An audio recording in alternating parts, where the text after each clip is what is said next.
جس قسم کی اسٹریٹجی ہمیں نظر آئی گزشتہ کچھ دنوں میں، عامر ضیاء صاحب، اسٹیبلشمنٹ سے بات چیت، پھر بانی کی طرف سے اس کا انکار، یہ اسٹریٹجی آپ کی نظر میں دوسروں کو پریشرائز کرنے کے لیے تھی یا حکومت کو پریشان کرنے کے لیے تھی یا پس پردہ واقعی کچھ ایسا چل رہا تھا؟ دیکھیں، میں گفتگو وہیں سے شروع کروں گا جو عسکری صاحب فرما رہے تھے کہ پی ٹی آئی کے لیے یہ نارمل حالات نہیں ہیں، اور جب بھی نارمل حالات نہیں ہوتے، کسی پارٹی پہ ایک جبر کا شکار ہوتی ہے، مشکل کا شکار ہوتی ہے، تو اس کو آپ یہ اس پہ وہ نہیں ایکسپیکٹ نہیں کر سکتے کہ وہ بڑے منظم انداز سے چیزوں کو لے کے چل رہی ہوگی۔ ایک بات تو یہ ہے۔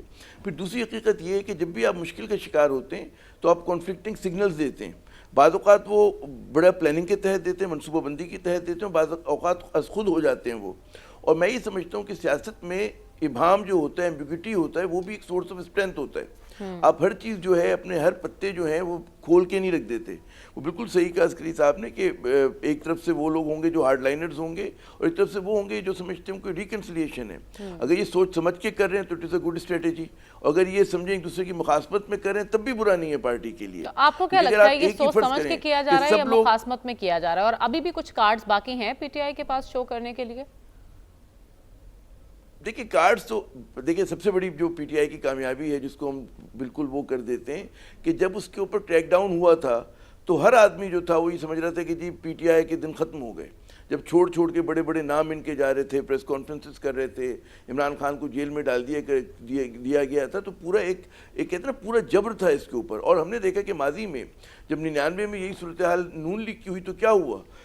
پاکستان پیپلز پارٹی اور نون لیگ 99 سے لے کر 2006-07 تک آپ کو پریکٹیکلی نظر نہیں آ رہی تھی میدان کے اندر، اور ان کی کیونکہ لیڈرشپ بے نظیر صاحبہ بھی ان سے باہر تھے، اسی طرح نواز شریف اور ان کا خاندان بھی باہر تھا، تو بالکل وہ غائب ہو گئے تھے۔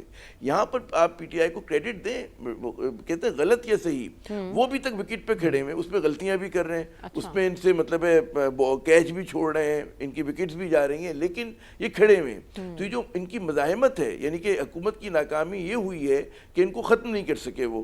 اور یہی وجہ ہے کہ جب بھی ہم کوئی بھی پروگرام میں بیٹھتا ہوں، ہم خود بھی جب میں کرتا ہوں، تو ہم پی ٹی آئی جو ہوتی ہے ایجنڈے پر ہوتی ہے۔ اگر یہ پارٹی لیکن آپ کہہ رہے ہیں پی ٹی آئی ابھی بھی وکٹ پہ کھڑی ہے، وکٹ پہ کتنی مضبوطی کے ساتھ کھڑی ہے یا پھر سہارے تلاش کری؟ کیونکہ ہم نے دیکھا گرینڈ الائنس کی باتیں ہو رہی تھی اور اب گرینڈ الائنس کا کہیں پر کچھ اتا پتہ نہیں ہے۔ میں اس پہ آ رہا ہوں۔ دیکھیں، پہلی بات ہے وکٹ پہ کھڑے ہونا، کہ مقابلہ تو دل ناتواں نے خوب کیا، تو دل ناتواں مقابلے میں ڈٹا ہوا ہے، اس میں بے شک پٹائی ہو رہی ہے، مطلب ہے کہ زخم بھی آ گئے، منہ بھی سوج گیا، سب کچھ ہو رہا ہے، لیکن کھڑے ہوئے ہیں وکٹ کے اوپر۔ جب تک آپ وکٹ پہ کھڑے ہوتے ہیں تو آپ کے پاس مطلب ہے میدان کو، کھیل کو الٹنے کے چانسز ہوتے ہیں کہ آپ نے ہتھیار نہیں ڈالے، آپ میں مزاحمت کا دم خم ہے۔ اب اس میں اب آ جاتے ہیں کہ جناب یہ جو ہے کہ اتحاد کیوں نہیں بنا؟ اتحاد نہ بننے کی بہت ساری وجوہات ہیں۔ جیسے کہ ایک میری کسی پارٹی کے، ان کے جو اپوزیشن کی پارٹیز میں سے کسی کے ایک دو لوگوں سے بات ہو رہی تھی، تو وہ بھی یہ بات محسوس کریں کہ پی ٹی آئی میں جو لوگ کہتے ہیں کہ ہم عمران خان کے نمائندہ ہیں، وہ غالباً نمائندگی نہیں کر رہے ہوتے، کیونکہ پی ٹی آئی میں بہت ساری آوازیں اس وقت آ رہی ہیں اس وقت، کیونکہ کوئی فیصلہ کرنے والا اصل جو شخصیت ہے وہ تو جیل میں ہے، اور باقی لوگ جو ہیں وہ جو جیل سے باہر ہیں ان کے پاس پوری طرح اختیار نہیں ہے، اس طرح کے سیاسی کارکن نہیں ہیں، اس طرح کے تجربے کار لوٹ نہیں ہیں وہ، تو وہاں پر ایک خلا ہے بہت بڑا، اور وہ اس خلا کی وجہ سے چیزوں کو جو ہے کیپٹلائز نہیں کرا پا رہے۔ دیکھیں، ایم آر ڈی بن گئی تھی ضیاء الحق صاحب کے دور میں، اس وقت ایک لیڈرشپ کی بالکل ڈیفرنٹ بریڈ ہوا کرتی تھی۔ آج جو ہے صورتحال، اچھا اس وقت غالباً اسٹیبلشمنٹ کا اتنا انگریز بھی نہیں تھا جتنا میں سمجھتا ہوں کہ آج ہو چکا ہے۔ آج جو ہے بہت ہی مطلب صورتحال بدل چکی ہے، تو یہ ایک الگ ہے۔ لیکن جو ہماری اطلاعات ہیں کہ بھئی کوششیں ہیں، یہ چیز اگر آپ سمجھیں کہ حزب اختلاف کا لائنز اگر نہیں بنا تو یہ بھی نہیں ہوا کہ لوگوں نے کہا کہ نہیں بنے گا۔ امکان جب تک ہے اس چیز کا، 6 مہینے بعد، 2 مہینے بعد فوراً مطلب ہے کبھی نہ کبھی، کیونکہ ظاہر ہے مولانا فضل الرحمان بھی بہت ناخوش ہیں، اچکزئی صاحب بھی ناخوش ہیں، لیکن ان سب کی اپنی اپنی الگ الگ انٹرسٹ ہیں اور ان کی اپنے اپنے الگ الگ مفادات ہیں، تو جب یہ سارے مفادات الائن ہوں گے تو اتحاد بن جائے گا۔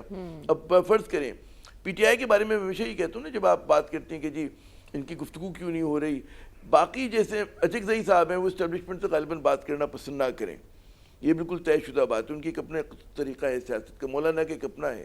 پی ٹی آئی جو ہے یہ اسٹیبلشمنٹ سے بات چیت کرنے کے لیے میں سمجھتا ہوں کہ یہ چاہتی ہے کہ اس کی بات چیت ہو، اور یہ عمران خان کی بھی خواہش ہے، پہلے دن سے خواہش رہی ہے ان کی۔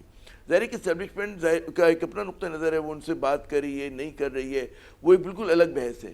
لیکن جب بھی بات ہوگی وہ بالکل میں اتفاق کروں گا کہ کورڈ طریقے سے ہوگی، وہ پس پردہ ہوگی. جس طرح بالکل اسی طرح جیسے محمد زبیر صاحب جب گئے تھے باجوہ صاحب کے پاس، وہ خاموشی سے گئے تھے اور پہلے انہوں نے کچھ کنسیشنز لے لیے تھے مریم صاحبہ کے لیے اور لیڈرشپ کے لیے. بالکل یہ تو مستند بات ہے. تو وہ کوئی ڈھول بجاتے ہوئے نہیں کہتے کہ میں جا رہا ہوں باجوہ صاحب سے بات کرنے کے لیے. یہی پوائنٹ. تو اعظم سماطی صاحب کیوں ڈھول بجا رہے ہیں؟ پھر عارف الوی صاحب جیسے سیاستدان جن کے بارے میں کہا جاتا ہے بہت سنجیدہ ہیں وہ پاکستان تحریک انصاف کے اندر، وہ بھی ایسی باتیں کرتے ہیں، تو کیا ایسے ہواؤں میں باتیں ہوں گی؟ نہیں، اس کی وجہ یہ ہے کہ اس مرتبہ جو ہے اسٹیبلشمنٹ کا رویہ جو ہے زیادہ سخت ہے، اور وہاں پہ ان کو وہ گیپ نہیں مل رہا کہ جہاں سے بات کر سکیں. میرا جو انداز ہے ابھی میں صرف اسپیکولیٹ کر سکتا ہوں.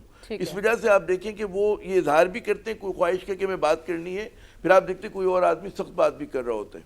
ٹھیک ہے نا. اور لیکن جو پی ٹی آئی کے سنجیدہ لوگوں سے آپ بات کریں نا، بیک گراؤنڈ میٹنگز اگر کریں اور گفتگو کریں، وہ ایک بات کہیں گے کہ انہیں پتہ ہے کہ جی راستہ نکلنا ہے تو اسٹیبلشمنٹ سے بات کر کے نکلنا ہے، اور یہی طریقہ بھی ہوگا. اور اس میں خدا نہ خواستہ یہ چیز کوئی جو لوگ طبقوں کرتے مہم جو کہ جی کوئی کیمپین چلے اور مطلب ہے کوئی ٹکراؤ ہو، تصادم ہو، نہ ملک کو سوٹ کرتا ہے، نہ ہمارے اداروں کو سوٹ کرتا ہے، نہ سیاسی جماعتوں کو سوٹ کرتا ہے. تو چیزوں کو فہم و تفہیم سے طے ہونا چاہیے. اب ظاہر اسٹیبلشمنٹ کی اپنا ایک رائے ہے، اسٹیبلشمنٹ سمجھتی ہوگی کہ ابھی سسٹم کو چلنا چاہیے یا اتنی جلدی فولڈ اپ نہیں ہونا چاہیے سسٹم کو. ہمیں نہیں پتہ کہ بہت ساری چیزیں جو ہیں ہم بات کی ٹی وی اسکرین پہ ایک حد تک ہی بات کر سکتے ہیں بہت ساری چیزوں پہ، لیکن جب بھی راستہ نکلے گا گفتگو سے نکلے گا، یہ میں آپ کو یقین سے دلاتا ہوں. بالکل اس میں تو کوئی شک شبہ ہونا نہیں چاہیے. اور پی ٹی آئی میں ہمیشہ کہتا ہوں پسند نہیں آئے گا پی ٹی آئی کے دوستوں کو، it is a very pro establishment political party. ان کی ناراضگی جو ہے وہ کچھ وجوہات کی بنا پر ہے، وہ دور ہو جائیں گی تو یہ سب سے زیادہ ڈھول بجا رہے ہوں. اور عامر ضیاء صاحب کو بھی یقین ہے کہ راستہ وہیں سے نکلے گا اور بات چیت سے ہی نکلے گا.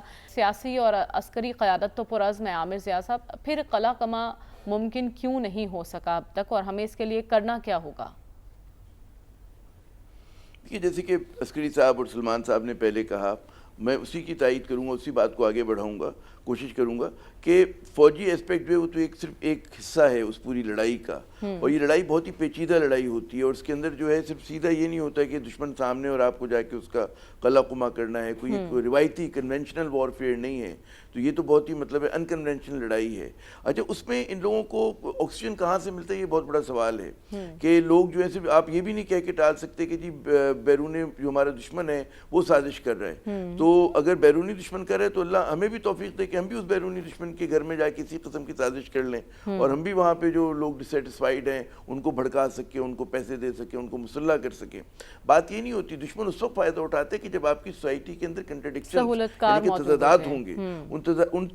نہیں، سہولت کار نہیں، پہلے تو تضادات ہوتے ہیں کہ جس کی وجہ سے بہت سارے لوگ جو ہیں وہ ایلینیٹڈ فیل کرتے ہیں سسٹم سے، یا وہ سمجھتے ہیں کہ جناب ہمیں ہمارا، وہ چاہے غلط ہو یا صحیح سوچو، میں یہ نہیں کہہ رہا کہ صحیح ہوتی ہے ہمیشہ، ان کے ذہن میں یہ خیال ہوتا ہے کہ جی ہمارے ساتھ بہت بڑی ناانصافی ہو رہی ہے، اور کیونکہ ناانصافی ہو رہی ہے سسٹم جو ہے ہماری بات سننے کو تیار نہیں ہے، تو وہ پھر مشکل میں آ کے غصے میں آ کر جو ہے وہ بندوق اٹھا لیتے ہیں، دہشت گردی کرتے. اس کی ایک مثال آپ دیکھیں، میں کراچی سے اگر اس کو جوڑوں کہ کراچی میں لوگ جو ہیں غصے میں آ کے وہ ایک ٹرک جو ہے کیوں جلا دیتے ہیں؟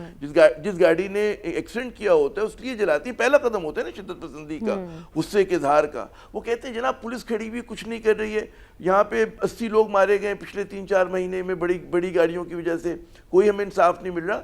تو غصے میں آ کے وہ قانون کو اپنے ہاتھ میں لیتا ہے. کراچی میں ایک بہت بڑی گاڑی نے ابھی کسی کو کچل دیا. یہ میں کہہ رہا ہوں یہ آغاز ہوتا ہے، یہ پھر یہ بیگانگی بڑھتی چلی جاتی ہے.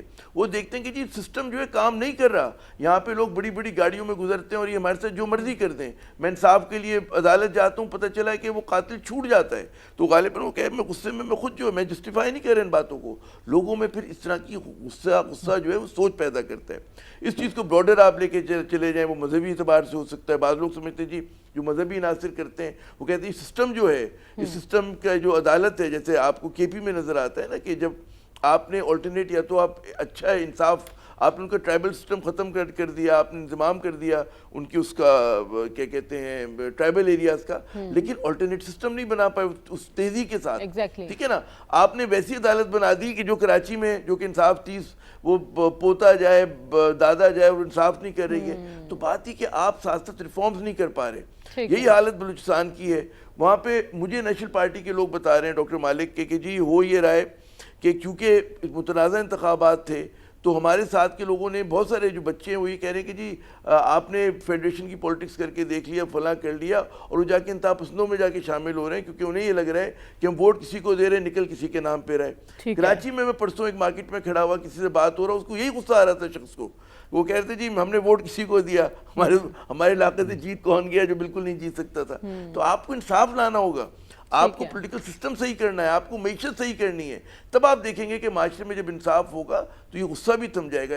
Seeing that it doesn't mean کہ آپ جو آپ کے بلیک ٹیررسٹ ہیں آپ ان کے خلاف بالکل کارروائی کریں, لیکن جو فٹ سولجر ہے, ماضی میں بھی یہ کہا جاتا تھا کہ جی فٹ سولجر کو ہم جو ہے دوبارہ مین اسٹریم کریں گے.